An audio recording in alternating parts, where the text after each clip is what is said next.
기도하겠습니다. 하나님 감사합니다. 귀한 시간도 하나님의 말씀을 전하고자 원합니다. 하나님, 이 시간에도 거룩함이 없이는 하나님을 만나 배울 수 없다고 하셨사오니 하나님, 그 거룩하심을 또한 증거고자 원하오니 하나님 보시기에 또한 합당치 아니한 것 주님 용서하시고 언행신사를 통해서 하나님을 기쁘시게 하지 아니하였던 것들 예수 그리스도의 피를 의지하며 하나님 아버지 앞에 용서를 비우니 하나님 깨끗함으로 거룩함으로 사용받기를 원하고 쓰임받기를 원합니다. 살아계신 하나님 아버지, 이 시간에도 하나님의 말씀을 대언할 때 말씀의 지혜와 지식을 허락하여 주시옵소서. 오직 주님 심부름꾼으로 섰습니다. 대언의 용들로 충만케 하시며 하나님의 말씀의 지혜와 지식을 허락하여 주시옵소서. 말씀을 받는 자들 또한 하나님 감화하시고 감동하여 주셔서 하나님의 말씀으로 받게 하시고 듣게 하시고 어려운 세파 속에서 믿음으로 승리해 나갈 수 있는 하나님의 말씀으로 듣게 하시고 받게 하여 주시옵소서. 아멘. 이 시간에도 하나님의 말씀을 전하는 자와 듣는 자가 동일한 성령께서 함께하여 주실 줄 믿사옵고 예수 그리스도 이름 받들어 기도드렸습니다. 아멘. 아멘. 하나님은 생명의 인도자이십니다. 아멘. 보면은 4절에 보면 어떻습니까? 예수님께서 보면은 또다시 이 일들에 대해서 말씀하시는 것은 용기와 힘을 얻어서 그 핍박을 능히 극복할 수 있도록 하기 위함이라는 것입니다. 네. 그래서 오늘은 하나님의 인도를 받으라 제목을 가지고 말씀을 전하겠습니다. 아멘. 그래서 예수님께서 공생애를 시작하시면서 제자들과 함께 있을 때에는 모든 그 미움과 박해가 그 예수님에게로 이렇게 쏠렸어요. 그때마다 그 예수님은 그 제자들에 향한 그 공격을 예수님이 친히 한 몸에 받아서 제자들이 입장을 지켜주셨다는 것입니다. 네. 그래서 그러나 이제는 예수님께서 그 제자들을 세상에 남기고 또 자신을 보내신 아버지께로 돌아가려고 하시면서 그 앞으로 제자들에게 아버지 앞에 가시는 예수님께서 그 제자들을 향한 그 마음을 여기서 말씀하시는 것을 볼 수가 있습니다.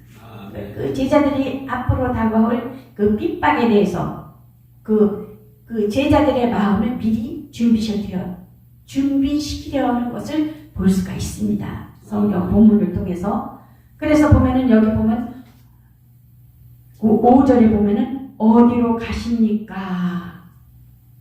그 예수님께서 지금 나를 보내신 그 분에게로 간다고 말씀하신 것은 그 조금 더 나아가서 죽음과 그 부활과 승천에 대해서 그 의미인데 제자들은 근심하는 거예요. 제자들은 슬픔이 가득해가지고 예수님께서 가시는 곳으로 그 이후에 있게 될 것에 있어서 그 물어볼 용기가 없었다는 것입니다. 그래서 그들이 근심이 가득하였도다 이러고 말씀하시는 것을 볼 수가 있습니다. 물어볼 용기조차 없었던 거죠. 예수님이 가시면 어떡하지? 이렇게 막 5, 6절에 보면은 그래서 조금 전에 보면 베드로는 어땠냐면은 그 주님 어디로 가십니까? 이렇게 당당히 물었었거든요. 근데 지금은 이 말씀에 보면은 근심이 되고 도리어 슬픔이 가득했다 그랬어요. 그것은 예수님께서 기대하는 것이 아닌 그 베드로가 어디로 가십니까? 그 물었을 때에는 막연한 막연하면서도 그 회의적인 물음이라고 할까요? 그랬었는데 지금에서는 보면은 용기가 없는 거예요. 제자들 물어볼 용기가 없었는 거예요. 앞으로 이렇게 가면 너희들은 그 마음의 준비를 이렇게 하라 했을 때 근심이 돼가지고 두려워. 예수님께서는 그 제자들이 그 부활하여서 승천하시는 영광스러운 그 자신의 모습을 바라보면서 용기와 위로를 받게 되기를 원하셨지만은 그 제자들은 어땠어요? 그들 앞으로 닥쳐올 핍박에 대해서 그 핍박이 앞으로 닥쳐올 그 핍박에 대해서만 예수님이 가시면 어떡하지?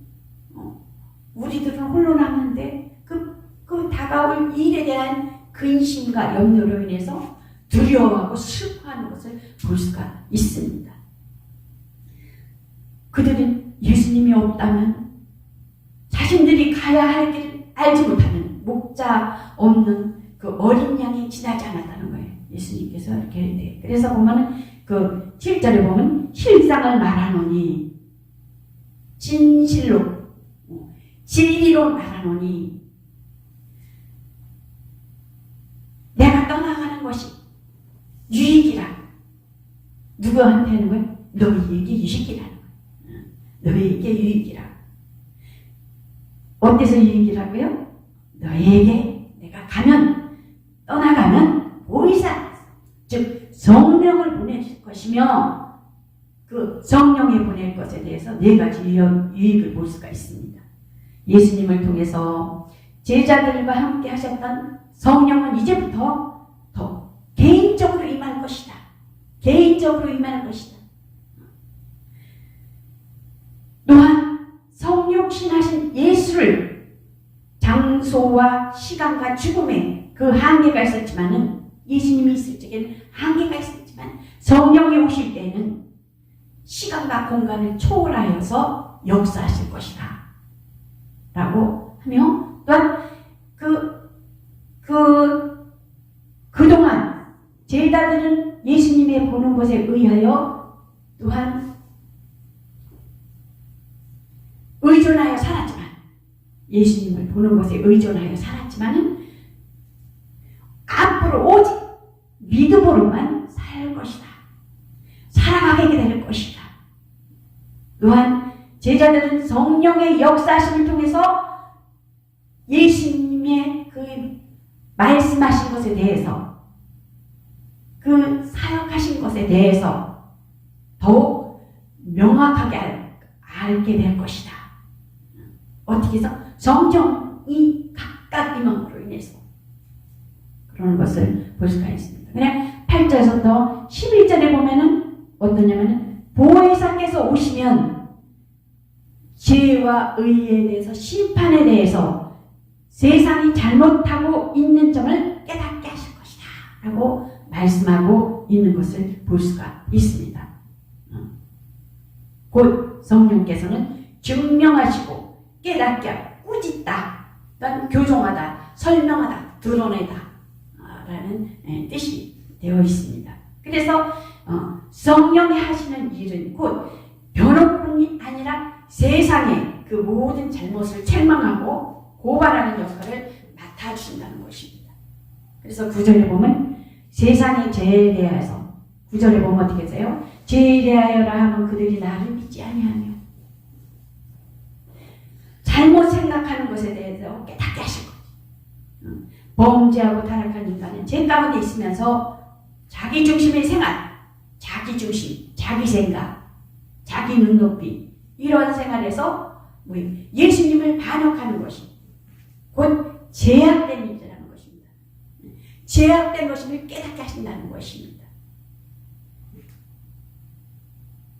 곧 죄를 깨닫게 하시는 것은 곧 성령의 없이는 성령의 역사가 없이는 결코 죄가 죄인지도 모른다는 것입니다.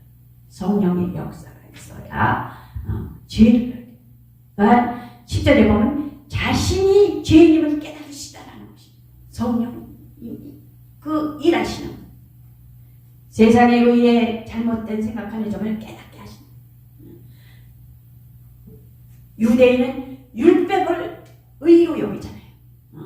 행함으로 옳다함을 여기고 또한 세상법은 어떻습니까? 윤리와 도덕에 의해서 의롭다, 참된 의라고 생각하잖아요. 그러나 예수님께서는 이 땅에 오셔서 새로운 의의 표준을 제시하고 있는 것을 볼 수가 있어요. 그래서 인류를 위해 의의 길을 마련하셨다는 것입니다. 예수님은 이 땅에 오셔서 사복음서를 통해서 예수 그리스도의 그 희생적인 죽음과 희생하신 그 모든 것을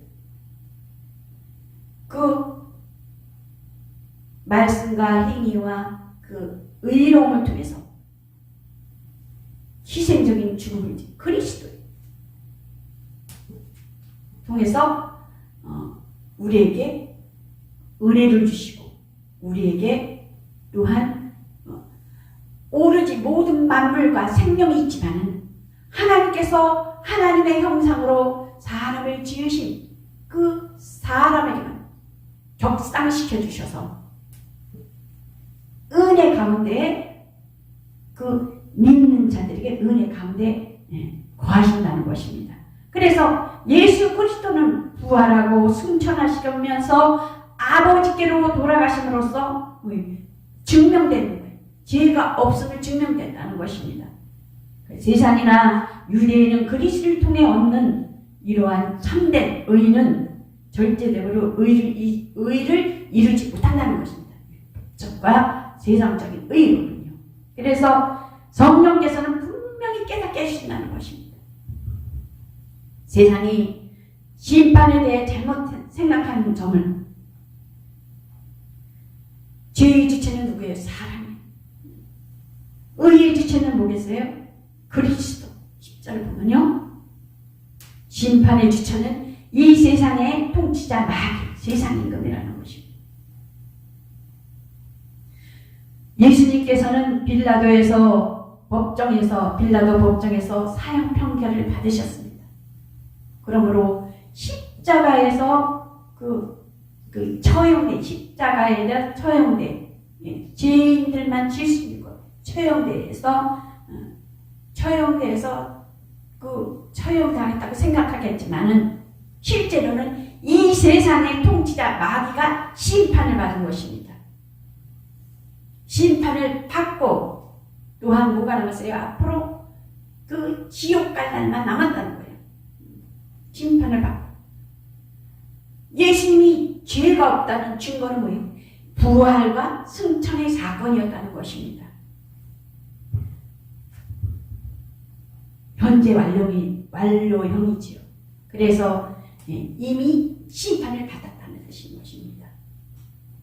그래서 죄와 죽음의 그 지배하는 세상 통치자 마귀는 예수 그리스도의 십자가에 이미 심판받아서 앞으로 영원한 심판을 받게 될 지옥에 갈 날만 남았다는 것입니다.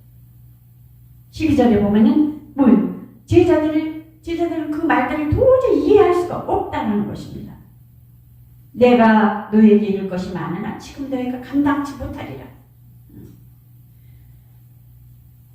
예수님은 제자들에게 알려주고 싶은 것들이 많았지만 왜냐하면 이해할 만한 능력이 없었을 뿐 아니라 그것을 받아들일 수 있는 만한 수용력이 모자랐기 때문에 말씀을 하시지 아니한 것입니다. 그래서 예수님께서 떠나신 후 곧 진리 성령이 오시면 진리로 가는 것을 보여주시고 이끌어주시며 모든 것을 분명하게 해주실 것이라는 것입니다. 누가요? 성령께서. 진리의 성령은 예수님과 마찬가지로 성령께서는 자기 스스로 말하지 아니하고 아버지께 하나님 아버지로부터 듣는 것 또한 미래에 일어날 일에 대해서 말씀하신다는 것입니다. 성령께서. 그래서 그리스도의 속죄와 부활과 재림, 새하늘과 새 땅, 또 만물이 그 부흥 등 말씀하실 것이다. 누가요? 성령께서.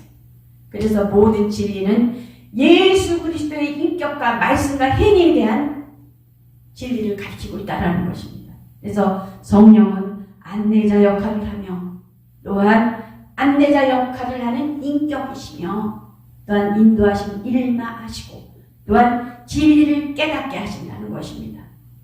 그래서 14절에 보면 그는 나를 영광스럽게 할 것이다. 성자이신 예수님께서 성부 하나님으로부터 영화스럽게 하신 것처럼 성령께서도 성자 예수님의 영화롭게 하신다는 것입니다. 그래서 예수를 본 자는 하나님 아버지를 본 자이며 예수 그리스도의 영광을 곧 하나님의 영광이라는 것입니다. 그래서 성령께서는 스스로 예수의 영광과 인격을 받아서 우리에게 알려주시기 때문이라는 것입니다. 하나님의 아들로 믿음과. 그래서 성자 예수님의 것은 성부의 하나님 것이요 성령께서는 예수님 것을 받아서 알려주신다는 것입니다. 하나님의 구원 계획을 보여주시고 곧 다가올 예수 그리스도의 부활 사건의 영원한 의의를 분명하게 해주신다는 것입니다. 아멘.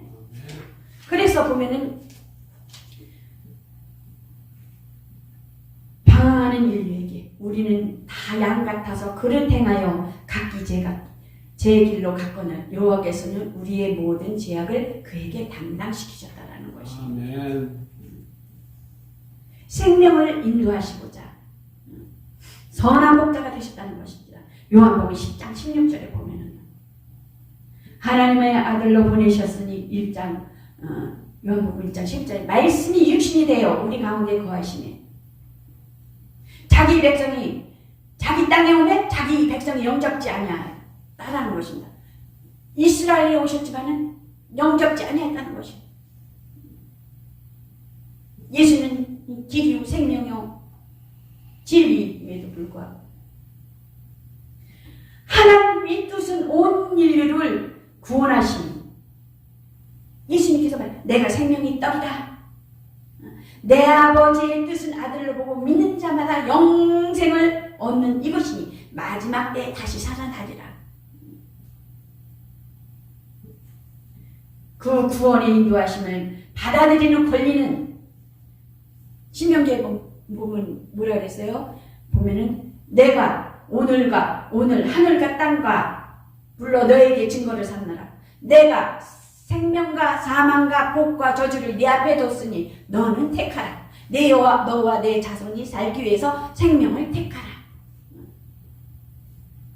복과 생명을 받는 자들에게는 하나님의 말씀에 순종하는 자들에게 복과 생명이 임하며 저주를 임하는 자들에게는 불순종하는 자들에게 저주를 임한다는 것입니다. 그래서 너와 내 자손이 살기 위해서는 생명을 택하라는 것입니다. 왜? 하나님은 그만큼 예수 그리스도를 믿는 자들에게 하나님의 형상대로 지은 자들에게 격상시켜 주신 거예요. 자유의지를 주셔서 택할 수 있게끔 하나님께서 하셨다는 것입니다. 각자 의지에 있어서. 아멘. 하나님은 말씀으로 인류를 인도하십니다. 하나님은 말씀으로 인류를 인도하시며 그의 계명은 하나님의 계명은 억압하는 것이 아니라 인도하신다는 것이. 주의 말씀은 내 발의 등이요 내 길의 빛이니 나는 그의 명령이 영생인 줄 아노라 하셨습니다. 그러므로 내가 이루는 것은 내 아버지께서 말씀하신 그대로 하시니라. 이스라엘은 천사로부터 율법을 받았습니다. 순종하여 하나님을 섬김으로 천사의 인도를 받았습니다.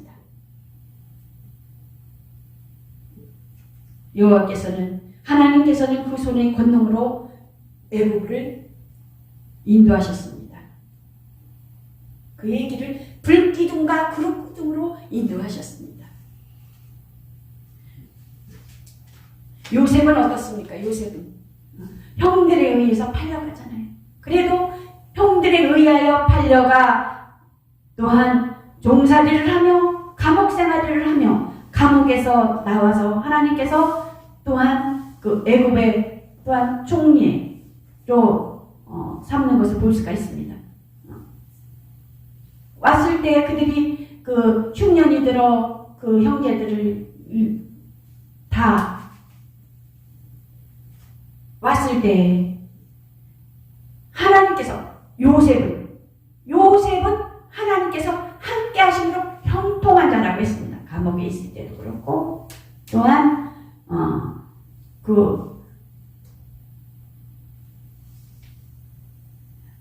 그 감옥에 있을 때 하나님께서 함께 하심으로 그가 형통한 자가 되어 그의 주인의 애굽의 집에 있었다고 했습니다. 그래서 우리가 2022년도 한 해는 어느 형편에 있든지 어느 환경에 있든지 뒤를 돌아보지 말아야 된다는 것입니다. 오로지 표대를 향하여 달려간다는 것입니다. 요셉이 감옥에 있어도 하나님과 함께 하시는 형통함이 있고, 그래서 또한 이 성경에도 보면은 뒤를 돌아보다 봤다는 것이 전혀 없어요. 앞에 죄졌어도 하나님께서 회개하고 앞을 향해서 하나님의 일을 향해서 하나님의 새 일을 계획한 일에 대해서 앞을 향해서 매진하며 전진해야 된다는 것입니다. 그리하였을 때 하나님의 함께 하심으로 형통한 사람이 된다는 것입니다. 예수 그리스도 안에서.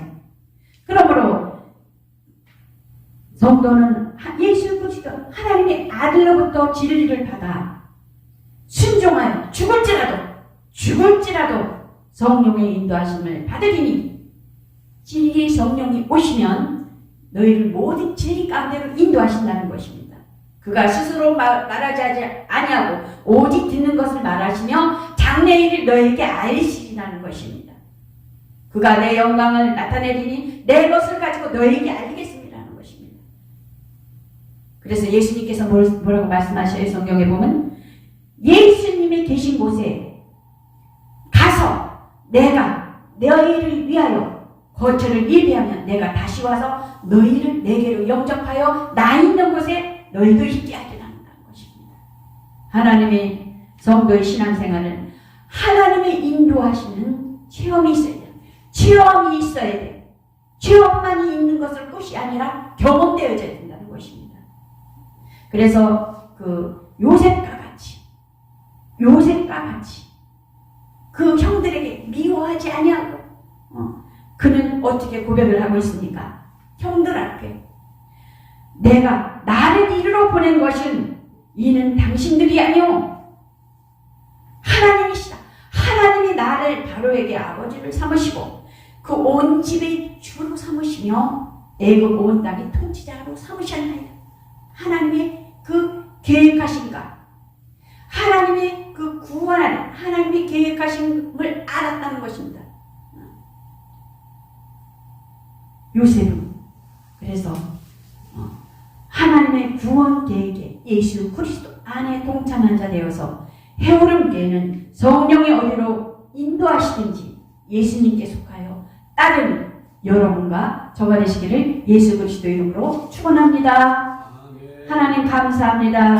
오늘도 귀한 말씀을 전할 수 있도록 인도하여 주셨사오니 2022년도 한 해 어떤 영역과 어떤 상황과 어떤 속에서도 하나님의 인도를 받으며 하나님과 함께 하신 임마누엘 되시는 그 이름으로 예수 그리스도 안에서 인정받는 그러한 하나님 예배드려 나아가는 모든 자들이 되게 하여 주시옵소서. 아멘. 감사와 존귀와 영광을 올려드리며 예수 그리스도 이름 받들어 기도드렸습니다. 아멘.